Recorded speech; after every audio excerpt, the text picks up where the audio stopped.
बिस्मिल्लाहिर्रहमानिर्रहीम, अस्सलाम वालेकुम। मैं गौहर भट्ट सियासत के प्लेटफॉर्म से आपकी खिदमत में हाजिर हूँ। सबसे पहले दरखास्त है कि चैनल को सब्सक्राइब कर लें और बेल आइकन का बटन ज़रूर दबा दें। हुकूमत ने कर ली है तैयारी और तैयारी की है उन्होंने जनाब, वो जो कुछ इन्होंने ऑर्डिनेंस के ज़रिए और जो इनका मंशूर है उसको पास करवाने की तैयारी कर ली है और पार्लियामेंट का मुश्तरका इजलास बुलाने की तैयारी की जा रही है। 30 बिल बताया जा रहा है कि उसमें पेश किए जाएंगे और उस इजलास में जो सबसे अहम बिल है वो एक तो ज़ाहिर है नैब वाला है, दूसरा जो इंतहाबी इस्लाहात का चक्कर है ना ये वाला है, इस पे बात करेंगे। साथ ही साथ मैं आपको बताऊंगा कि सिक्योरिटी के हवाले से ब्रीफिंग जो है एक दफ़ा फिर जर्नैल आकर सियासतदानों को देंगे। और इन दोनों चीज़ों से पहले मैं आपको बताऊं कि इमरान खान जो है ना, पता नहीं यार कित्थों फड़ के ले आंदा है, मेरी तो समझ से बाहर है। आज उन्होंने कौम से ख़िताब किया, 1 घंटा के करीब जो है ना कौम को वो बड़ा बोर किया फ्रैंकली। और बोर मैं इसलिए कह रहा हूँ किया कि उन्होंने बड़ा ऐलान फरमाया कि जनाब पहले सारी सूरतें अल्लाह मतलब ये बताना शुरू किया कि जनाब इंडिया में पेट्रोल की कीमत ये है, बांग्लादेश में पेट्रोल की कीमत ये है। ਉਹ ਭਾਵੇਂ ਤੁਸੀਂ ਉੱਥੋਂ पेट्रोल की कीमतां दस रहे हो तो ਉੱਥੋਂ ਦੇ लोगों की आमदनी भी तो दसो ना कितनी है। पाकिस्तान की पर कैपिटा इनकम कितनी है और वहाँ की पर कैपिटा इनकम कितनी है। बहरहाल इमरान खान साहब ने वो जगलरी ऑफ फिगर्स कहते हैं और उसके ज़रिए उन्होंने कोशिश की कि ज़रा चक्कर चुक्कर दे दिए, लेकिन चक्कर में तो वही आएंगे ना जो ऑलरेडी चक्कर में आए हुए इनके, जो आपके और मेरे जैसे लोग हैं जिन्होंने जेबो पेट्रोल पवाना होता है और जिन्होंने अपने बच्चों की फ़ीस भी खुद अदा करनी है, घर दे बिजली दे बिल भी आप अदा करने हैं, वो कहाँ जाएंगे। मतलब यह है कि वो एक बड़ा सवालिया निशान बना हुआ है उनके लिए कोई ख़बर अच्छी नहीं थी। आज के जो इजलास उनका था, ख़ताब था इमरान खान साहब का, उसमें उन्होंने मतलब कहा ये 2 करोड़ फैमिलीज़ को हम डायरेक्ट रिलीफ दे रहे हैं, 30% रिलीफ दे रहे हैं, 120 अरब रुपये का पैकेज दे रहे हैं। हालांकि यार मतलब पता नहीं क्यों चक्कर देते हैं, झूठ बंदे का फड़िया जाता फाइनली, क्यों मतलब ज़रूरत क्या बोलने की, क्या भाई मेरे तो नहीं हो रहा, मतलब मैं झूठ बोल पे ऐसा यार मैं भी बड़ा दावा कर ले, बंदा गलत भी तो बोल जाता है ना, माफ़ी मांग लेता, क्या हो गया इसमें। लेकिन खान साहब बड़े मतलब क्या कहते हैं यार, मैं लफ्ज़ कुछ और नहीं निकलने लगा था, मैंने रोक लिया। तो खान साहब जो है ना वो बड़े एक क्या कहना चाहिए कि इस हवाले से साबित कदम है कि झूठ टका आगे बोली जाते हैं और बिल्कुल उस पर कोई शर्मिंदगी नहीं होती उन्हें। 120 अरब रुपए का कहते हैं मैं पैकेज दे रहा हूँ, एहसास प्रोग्राम के जो हैं उनको लिस्ट बनाई हुई है उनको, तो पाए 120 अरब तो साल का वैसे ही तुम दे रहे हो, उसी 120 अरब को उठाकर तो अभी कह रहे हैं हम डायरेक्ट रिलीफ दे रहे हैं। अच्छा अगर फ़र्ज़ करें, चलें जी, खान साहब ने ये बात ठीक कह दी कि जनाब किसी खतून के पास एहसास प्रोग्राम का कार्ड है, वो जाएगी यूटिलिटी स्टोर होते तो जाके कि जनाब मेरे को कार्ड है तो जनाब 30% सस्ती दाल दे दो तो वो दे देगा। मतलब क्या तरीक़ेकार क्या होगा, ये भी तरीक़ेकार सामने है। लेकिन इस सारी जो वो कर रहे थे अपनी तरफ से उन्होंने बहुत बड़ा मार का सर किया, 120 अरब रुपये का पैकेज दिया है और जनाब पिछले 5 दिनों तो वज़ीर जो ना सारे चीख रहे बहुत बड़ा पैकेज आ रहा है, बहुत बड़ा पैकेज आ रहा है। वो एक तो अगर ये पैकेज है, फ़र्ज़ करते हैं कि ये वाकई एग्जिस्ट करता है पैकेज और ये वाकई मिलेगा, तो ये उन लोगों को मिलेगा जो पहले ही ज़कात पे पल रहे हैं, जो पाकिस्तान को मिलने वाली इमदाद में से उनके हिस्से की ज़कात है उसमें वो पल रहे हैं। यानी वो बेचारे वो लोग हैं जिनके पास कोई रोज़गार नहीं है और उनके पास ना अपने घर हैं ना रोज़गार है, ख़वातीन हैं ज़ाहिर है वो ज़्यादा उसमें। Benazir income support programme basically ये प्रोग्राम है और अभी भी बेनज़ीर के नाम पे वहाँ से पैसे ले रहे हैं, ना उन्होंने अपना रहा है एहसास प्रोग्राम, मगर बाहर वो पैसे जो हैं वो उन्हीं के नाम पे आ रहे हैं और वो उसको अगर पैसे दे रहे हैं तो फिर तो बड़ी अच्छी बात। अगर फ़र्ज़ करें वाकई दे रहे थे तो फिर यार फिर पेट्रोल वाली गल करने की लोड़ सी, मतलब कोई अक्ल होती है कि आप चलें कोई 1 2 दिन 4 दिन 5 दिन तो तारीफा कराओ ना अपनियां, जिहड़े एंकर तुसीं भाए टीवियां दे उत्ते इन्हां नूं मतलब है कि जिन्ना भी दबाव शबाव पा के सारे हुण नसदे भजदे फिरदे एंकर बेचारे कि वो हमने तो की थी सपोर्ट जी, अब क्या करें जी, उन्होंने भी बेचारे दे सारे अपॉलोजेटिक हुए हैं।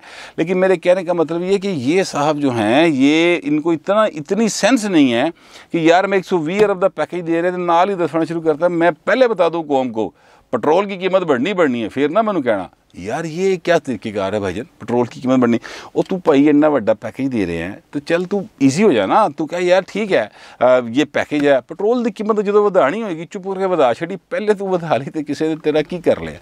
अब ये है अकल, अगर आप इस्तेमाल कर लें। आप लोगों को रिलीफ की बात कर रहे थे तो रिलीफ आपने लोगों को नहीं दिया, तकलीफ़ दी है सर, आपने टोटल तकलीफ़ दी है। आज का जो खिताब मेरे जैसा सैलरी क्लास बंदा, मेहनत मजदूरी करने वाला बंदा, सफ़ेद पोश तबके का बंदा, वो इस उम्मीद पर बैठा हुआ था कि सर खान साहब कोई रिलीफ देंगे। रिलीफ किनको दिया? ऑलरेडी वो रिलीफ, और उनको रिलीफ मिलना भी चाहिए, मैं उसके खिलाफ नहीं हूँ, लेकिन पाए ना साड़ी कीमत ना रिलीफ दो। अयाशियाँ करो तुसी, ये 8 अरब का जहाज़ मंगाए आपका उस्मान बुजदार, ठीक है, जरा वो लाची वाली चाह पींदा है, ठीक है, और 46 करोड़ की गाड़ियाँ मंगाएं आपके वज़ीर, तो तकलीफ़ में हम आ पाएँ? क्यों आ पाए हम और आ पाएँ? ये वो सवाल है जो तरीके इंसाफ कहा करती थी ये कि इन हुक्मरानों से पूछें, 1 रुपये बिजली की कीमत बढ़ती है तो इसका मतलब है कि वज़ीर-ए-आज़म चोर है, पेट्रोल की कीमत बढ़ती है इसका मतलब है वज़ीर-ए-आज़म चोर है। ये इमरान खान साहब कहा करते थे। आज मैं थोड़ा सा तकलीफ़ में इसलिए हूँ कि यार ये हमारे लिए तो कुछ नहीं है, यानी आपका बिल जो है बिजली का अज चूँकि भरया पाए तो इस करके बड़ी तकलीफ़ हो रही है। मगर मैं कहना ये चाहता हूँ कि यार आपको खुदा का खौफ करे, किन्ना क पीना जे सानू, मतलब हम कहाँ जाएँ? ये जो सफ़ेद पोश तबका ये किधर जाए, कित्थे जाके ये सिर मारे, कित्थे जाके चीका मारे कि भाई असी कित्थे फस गए हैं। लेकिन बहरहाल वो फंसे हुए हैं तो क्या करें, मतलब मेरी तो समझ में नहीं आ रहा कि इसका रास्ता क्या है। और जो हमारे अपोजिशन है, मैं तो समझना कि इन्हों का भी कुछ करना चाहिए हिसाब किताब कि यार कुछ खुदा का खौफ करे, कोई आप कुछ तो करे। माठे जे माड़े मोटे जे मजारे करते हैं और उस तो बाद घर चले जाते हैं और तकरीरा करते, ट्विटर पर लगे सारे जाने, वो खुदा का खौफ करे। ये ट्विटरी लीडर बन गई सारी कौम के ना, जितने भी हैं, मैं आपको दिल की बात बताऊं, ये सारे ट्विटरी लीडर हैं। मैदान में आके मुकाबला करने वाले लीडर पता नहीं कितने गए, मेरी तो समझ नहीं आ रहा कि कितों कदों मैदान च निकलणगे। TLP का बहुत बड़ा एक वाक़या हुआ है, ज़ाहिर है 15-20 दिन से GT रोड ब्लॉक पड़ी हुई है, अभी भी ब्लॉक है। वो इसलिए ब्लॉक है कि खंदकें खुद ही पड़ी हैं, आप GT रोड के ज़रिए जेलम की तरफ नहीं जा सकते, आप वज़ीराबाद के ज़रिए नहीं जा, खंदका खुद ही पई हैं। मैंने आपको पहले बताया था उसको दोबारा तमीर करने में टाइम लगेगा, अभी तमीर उनकी नहीं शुरू हुई क्योंकि उन्होंने कंटेनर नहीं उठाए, क्योंकि TLP वाले अभी तक नहीं उठे। इस पर खान साहब ने एक लफ्ज़ नहीं बोला कि जनाब वो मुआहदा कैसे हुआ, किन्ने कराया मुआहदा। खान साहब ने बिल्कुल एक चुप तो सो सुख वाला काम किया कि जनाब मैं तो गल नहीं करनी, बड़ा हसास मामला है। हसास मामला यार, पहले तुहाडे वज़ीर बोलणों बाज नहीं सी आंदे, हुण तुसीं बोलदे नहीं हो। बट एनीवे ये एक बड़ा अजीब इस वक्त पाकिस्तान के अंदर क्राइसिस है, लीडरशिप क्राइसिस है, बोथ साइड्स पे, हुकूमत की साइड पे भी और अपोजिशन की साइड पे भी। और जो अवाम है वो पिछे ने, वो बस उत्ते करके समान अल तकदे ने तो बस अल्लाह ला खैरी सला, कुछ समझ नहीं आ रही उन्होंने कि वो कित्थे जान। और मैं उस आवाम की बात कर रहा हूँ जो मेहनत मजदूरी करके खाने वाला बंदा है, मैं ना उसकी बात कर रहा हूँ जो एहसास प्रोग्राम के तहत ज़कात फ़ंड ले रहा है, ना मैं उसकी बात कर रहा हूँ जो हमारा खून निचोड़े सनतकार ताजर, मैं उनकी बात भी नहीं कर रहा, मैं उसकी बात कर रहा हूँ जो अब आपके और मेरे जैसे हैं। और ये सबसे बड़ी शरीयत है जिसको हम क्या कहना चाहिए, पिसा हुआ तबका मैं तो कहता हूँ उसे कहें। अच्छा, दूसरी खबर जो है वो ये है कि पार्लियामेंट का मुश्तरका इजलास बुलाने की तैयारियाँ की जा रही हैं। ये 2-3 TV चैनल्स ने खबर दी है और उसके बाद ये पता चला कि जनाब वो मुश्तरका इजलास में 30 बिल पेश किए जाएंगे और 30 बिल जो होंगे उसमें नैब की ये जो आर्डीनेंस मिनट बाद आई ने, पता नहीं ये की होया है, इन्नी स्पीड नाल ते मेरा मतलब कुकड़ी अंडा नहीं दिंदी जिन्नी स्पीड नाल आर्डीनेंस कड्ढी जा रहे हैं नैब दे। एनीवेज वो जनाब आर्डीनेंस जो हैं वो आई जा रहे हैं और साथ ही साथ जो इस्लाहात, जो असल बात है जिसके तहत PTI का ख्याल है कि वो 10 साल मज़ीद इक़्तिदार में रह सकती है, वो है जनाब इलेक्शन की इस्लाहात, जिसमें बैरून मुल्क मुकीम पाकिस्तानियों को वोट का हक देना और उन्होंने वोट उत्थे बैठे पवाण का शामिल है। 30 बिल हैं इस तरह के जो कहा जा रहा है। मैं बैरून मुल्क पाकिस्तानियों में मुकीम, जो बैरून मुल्क मुकीम पाकिस्तानियों के वोट के ख़िलाफ़ इस तरह से नहीं हूँ कि वो पाकिस्तान आके वोट पान, कोई नहीं रोकता, उत्थे बैठ के वोट पान दी मैं इस बात के हक में बिल्कुल नहीं हूँ। आप यहाँ पर आएँ, यहाँ पर आकर वोट डालने पाएँ, बड़ा शौक है तुहानू पाकिस्तान ठीक हुए, क्योंकि पाकिस्तान, मैं आपको सच्ची बात बताऊँ, सिर्फ उनका जो पाकिस्तान में रहते हैं, जो यहाँ की गर्मी सर्दी बहार बसंत ईद शबरात सारा कुछ दुख सुख जो यहाँ पर बर्दाश्त करते हैं ना, पाकिस्तान सिर्फ उनका। जो पाकिस्तान से बाहर जाके बसते हैं ना वो तो पाकिस्तान छोड़ गए हैं यार, वो हमारे जो हुकूमत बनाने के अफेयर्स हैं और सियासत के अफेयर्स, उसमें क्यों वो दखल अंदाजी कर रहे हैं, किस तरह से कर सकते हैं? ये बड़े अजीब सा फैसला है, कहा जाता है सुप्रीम कोर्ट का फैसला है, लेकिन हुकूमत उनको बाहर से रिलीफ देने जा रही है। बल्कि ऐसे तो अगली गल कर रहे हैं PTI वाले, वो ये कह रहे हैं कि जनाब हम तो कहते हैं 2 सीटें 4 सीटें मखसूस करें, जो शहरी हैं पाकिस्तान के बाहर रहते हैं और दूसरे मुल्कों के शहरी हैं, उन्होंने सीटें मखसूस करो। यानी ये इनकी हालत हुई पड़ी है कि इन्होंने पाकिस्तान के लोगों के तबार नहीं रहा, और होना भी नहीं चाहिए। जो हालात किते पाकिस्तान के लोगों के, वो अब इलेक्शन एक ज़िमनी आ रहा है लाहौर के अंदर, वहाँ पर तो खैर इनका उम्मीदवार भाग गया है, और अगर इन्होंने किसी और उम्मीदवार के सर पे हाथ रख के उसको लाने की कोशिश की तो लग समझ जाएगी बल्ले नूं कितने वोट पैंदे हैं। बट फिलहाल जो है ना सूरत हाल वो संगीन है। तीसरी खबर जो है वो पहली दोनों से ज़्यादा मज़ेदार है। वो इस सेंस में मज़ेदार मैं कह रहा हूँ कि सिक्योरिटी के हवाले से ब्रीफिंग है। पीर के रोज़ 11 बजे कौमी असम्बली की बिल्डिंग के अंदर होगी। ये ब्रीफिंग की जो ब्रीफिंग होगी इसको प्रिजाइड करेंगे स्पीकर कौमी असम्बली असद कैसर साहब, और ये ब्रीफिंग देंगे जनरल कमर जवेद बाजवा साहब, ठीक है, और जनरल फैज़ हमीद साहब।